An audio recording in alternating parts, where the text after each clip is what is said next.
குடும்பத்தையும் வைத்து படைத்தான் இறைவன் என கூறி இம்மகளிர் தினத்தை கொண்டாட வருகை தந்திருக்கும் புரட்சி பூக்கள் அனைவருக்கும் இனிய வணக்கங்கள்.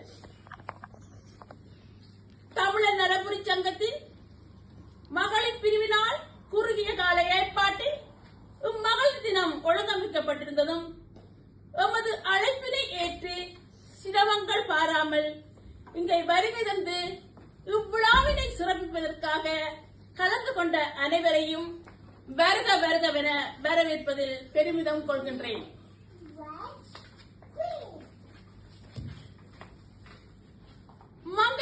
மங்கையராய் பிறப்பதற்கே நல்ல மாதவம் செய்துதல் வேண்டும் அம்மா என கவிமணி தேசிய விநாயகம் பிள்ளை கரைந்து பாடினார்.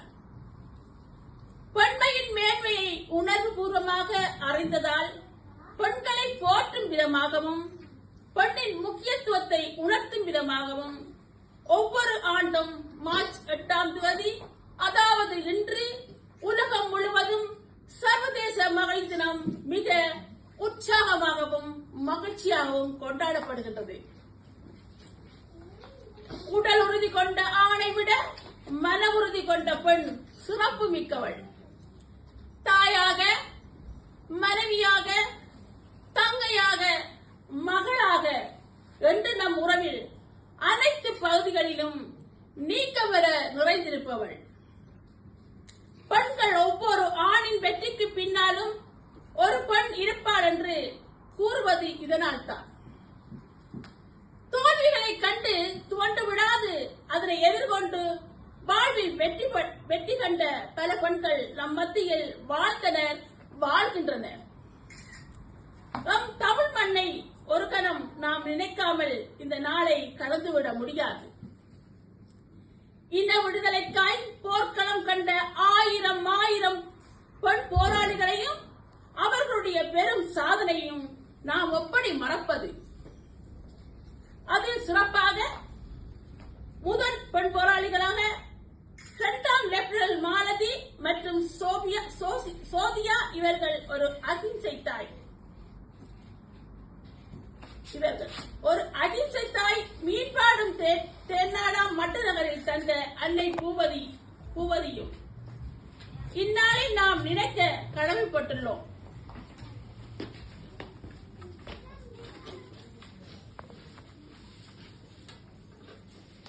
மொழிக்காக இனங்காக்க தங்களை தியாகம் செய்தவர்கள் இவர்கள்.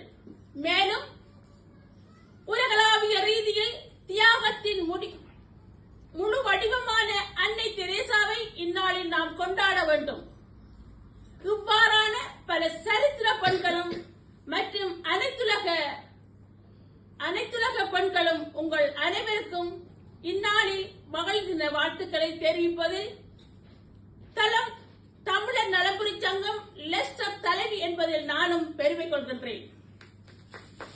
பெண் என்பவள் சக்தியின் அம்சம். உலகத்தின் இயக்க சக்தியை அடிக்கும் சர்வ வல்லமை கொண்டவள் பெண்.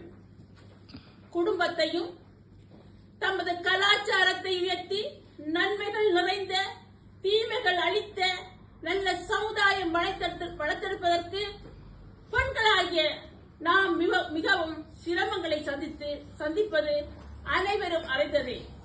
ஆதலால் ஆணும் பெண்ணும் சமம், அனுசரித்து வாழ்ந்தால் சுகம். ஆணும் பெண்ணும் சமம், அனுசரித்து வாழ்ந்தால் சுகம் என்ற பொன்மொழியை நெஞ்சில் பொறையுங்கள். ஆண்களுக்கு பெண்கள் தாழ்ந்தவர்கள் என்ற பழமை தத்துவத்தை தூக்கி எறியுங்கள். காதலன் ஒருவனை கைப்பிடித்து காரியம் ஜாவிலும் கை கொடுத்து மாதவர் அரண்கள் பழமை காட்டிலும் மாட்சியை செய்து வாழ்வோமடி என பாரதியின் புதுமை பெண்களாய் வாழுங்கள்.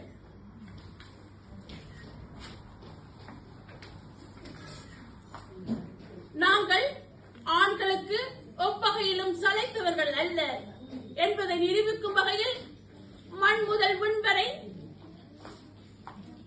சமூகத்தின் எத்துறை எடுத்துக் கொண்டாலும் பெண்கள் இல்லாத துறையை இல்லை என்ற அளவிற்கு வளர்ச்சி கண்டுள்ளது என்பதை நாம் காண முடிகிறது.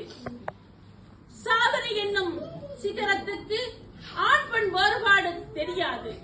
தன்னை நோக்கி அயராது அடியெடுத்து வைப்பவர்களுக்கு பரிசை அள்ளிக் கொடுக்க மட்டுமே தெரியும். சவால்கள் நிறைந்த சமூகத்தை எளிதில் எதிர்கொண்டு சாதனை என்னும் சிகரத்தை எட்டி பிடிக்கலாம் என்கிறார்கள் பல துறைகளில் வென்ற மங்கையர்கள். ஒரு பெண் தன்னை தர உயர்த்துவதும் தனது குடும்பத்தையும் சமூகத்தையும் தர உயர்த்துவதாகும். பெண்மை வாழ்கவென்று கூத்தாடுவோம், பெண்மை வெல்கவென்று கூத்துடுவோம்டா என்று பாரதியின் பொன்னான வரிகள் நிச்சயம் உயிர் வரும். இந்த இனிய நாளில் நம் வாழ்விலும் சமூகத்திலும் பெண்களின் முக்கியத்துவத்தை உணர்ந்து அவர்கள் சாதனைகள் பல புரிய ஊக்குவிப்போம். பெண்ணின் மகத்துவத்தை மனதார உணர்ந்தவர்களாக பெண்ணியம் காக்க நாம் மகளிர் தின நன்னாளில் உறுதியேற்போம். சாதனை புரிந்து சரித்திரம் பல படைப்போம். வா பொண்ணே வெற்றி நமக்கே. அனைத்து பெண்களுக்கும் சர்வதேச